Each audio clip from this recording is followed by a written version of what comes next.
Now, on our next edition of A Current Affair, the final chapter of our special report on Jonestown, 10 years later.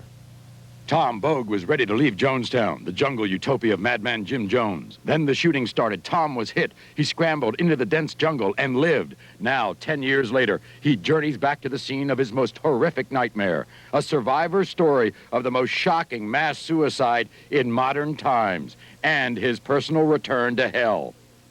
That's on our next edition. Thanks for joining us, everyone. Until next time, America. 2127. Tom Bogue was ready to leave Jonestown, the jungle utopia of madman Jim Jones. Then the shooting started. Tom was hit. He scrambled into the dense jungle and lived. Now, 10 years later, he journeys back to the scene of his most horrific nightmare. A survivor's story of the most shocking mass suicide in modern times, and his personal return to hell. Dealer. Jonestown. Even 10 years later, the word itself makes us remember it was hell on earth. The worst mass suicide in modern times.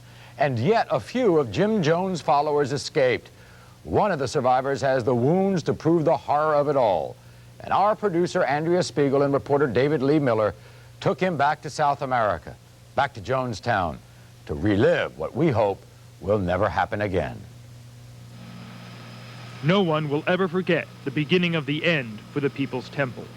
Following a visit to the cult's Jonestown commune in the South American country of Guyana, Congressman Leo Ryan, 3 newsmen, and a temple defector were shot to death as a network news crew recorded the terror. Miraculously, cult defector Tom Bogue, although shot in the leg, escaped into the jungle, where he nearly bled to death during the next 3 days. What went through your mind when you heard more than 900 people had committed mass suicide in Jonestown? Did you expect that? I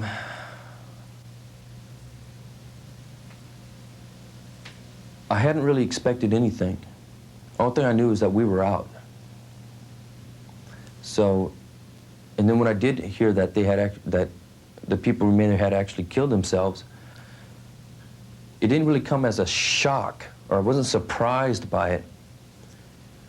But at the same time, it was like, you know, wow. And I know they feel the pressure of the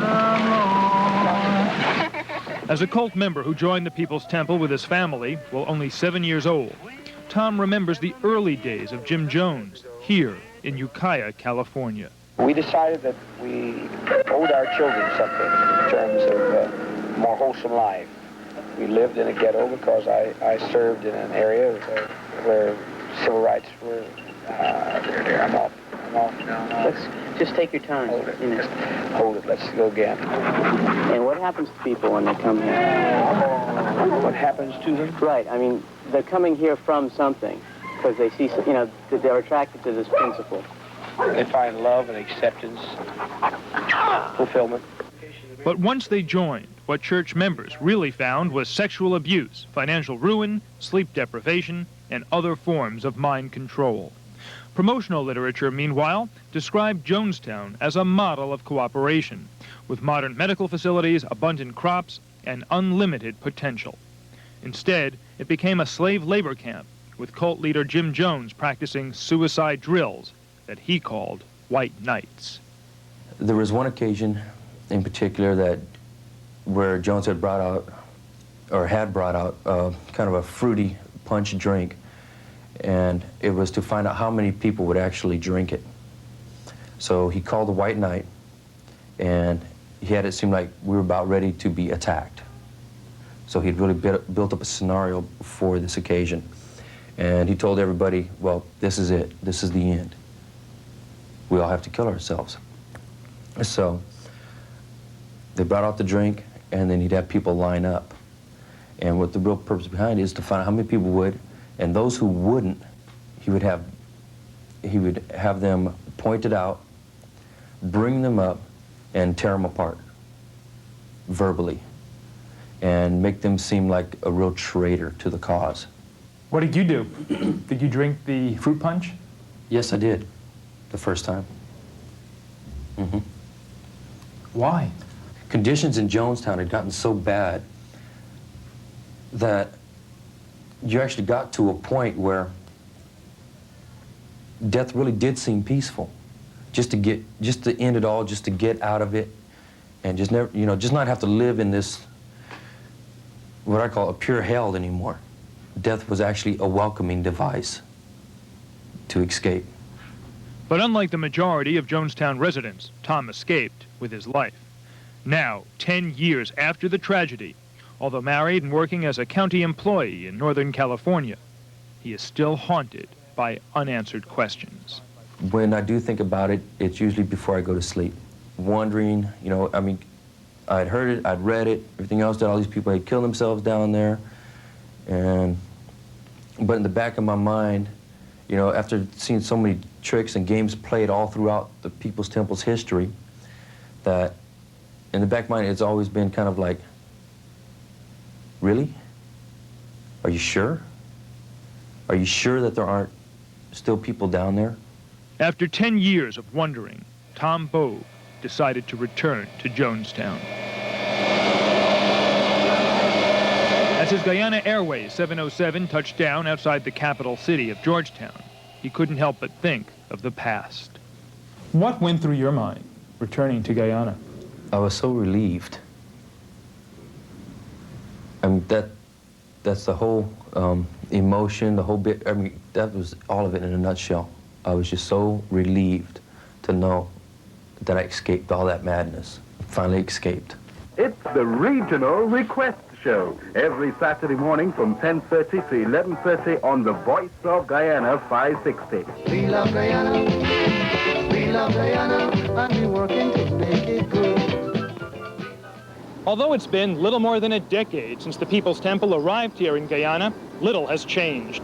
Despite the tragedy, Americans are still more than welcome, especially because of their money. Here in the capital city of this developing third world country, more people are concerned with the price of sugar than visiting the former site of a bizarre American religious cult in the middle of the jungle.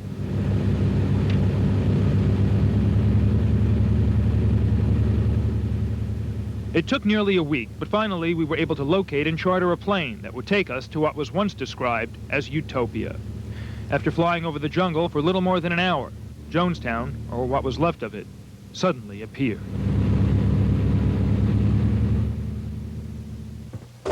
Minutes later, we touched down at the same airstrip where Tom was shot, fleeing for his life 10 years ago. Yeah, it definitely looks different. A little overgrown, huh? Mm-hmm. How is it different?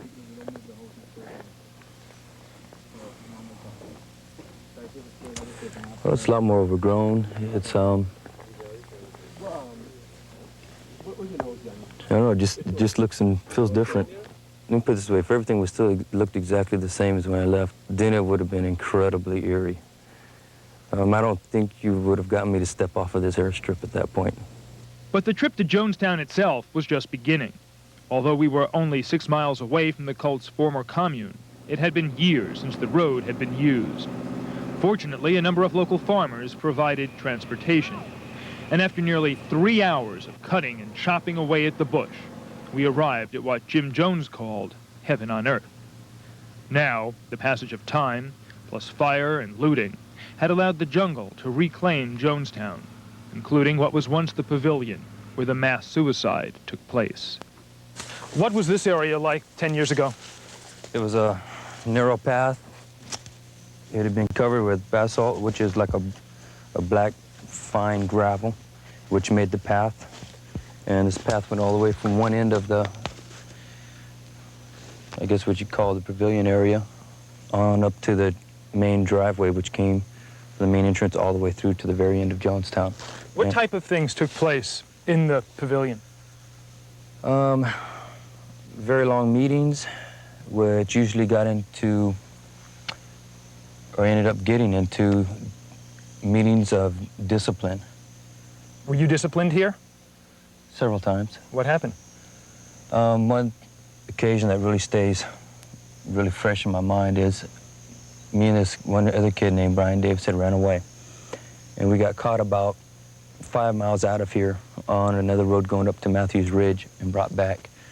And when we came back, they were discussing different things of how to discipline us for running away.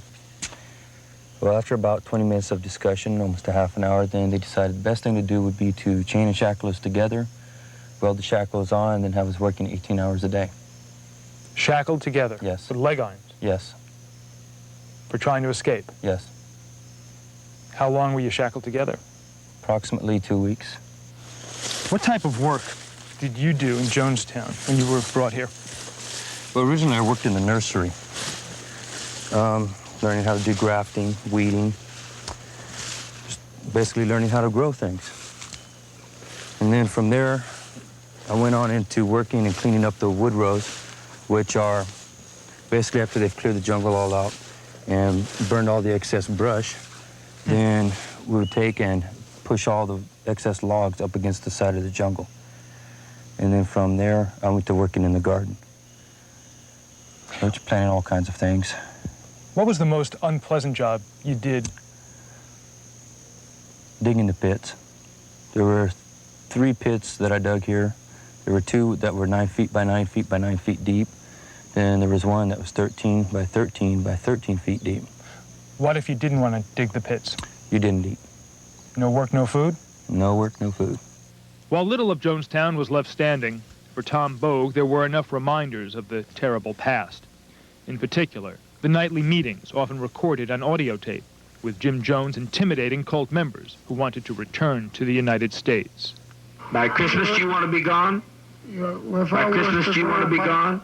By Christmas, do you want to be gone? I would ask you, could I go home to make a trip to see my people? By Christmas, you'd like to be I would gone. like to make a round-trip ticket. By Christmas, I'm asking you one question. You have listened here many times to what I've said, and I do not intend now to repeat myself. I have established myself on this proposition unequivocally clear, and I have now moved from an administrative socialist office into the office of Savior. Do you want to be able to go home, what you call home, by Christmas? Do you want to go home? Oh. Well, then be seated and shut your mouth and don't be in my face anymore.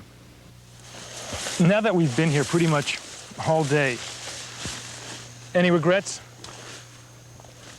You sorry you came? No, actually. It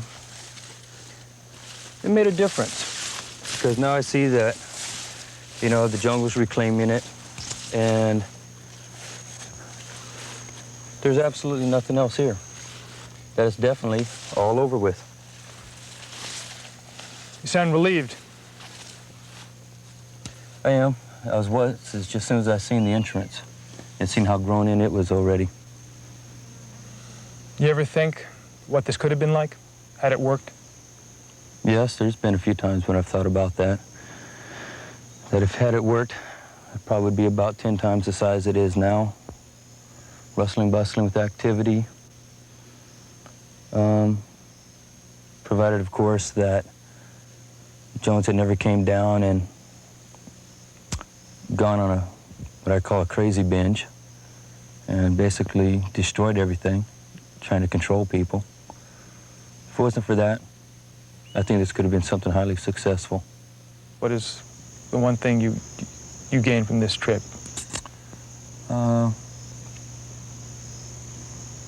A little bit of peace of mind that I needed to get that one question answered. What was that question? Was it really over? Is it really over? And now that I've come here, I see that it is. Because when I left, still there was just that little ring in the back of the mind of you didn't see it for yourself. And as many tricks as Jones has pulled, could this just be one more? You don't know how clever I am. One thing you've all done is underestimate me.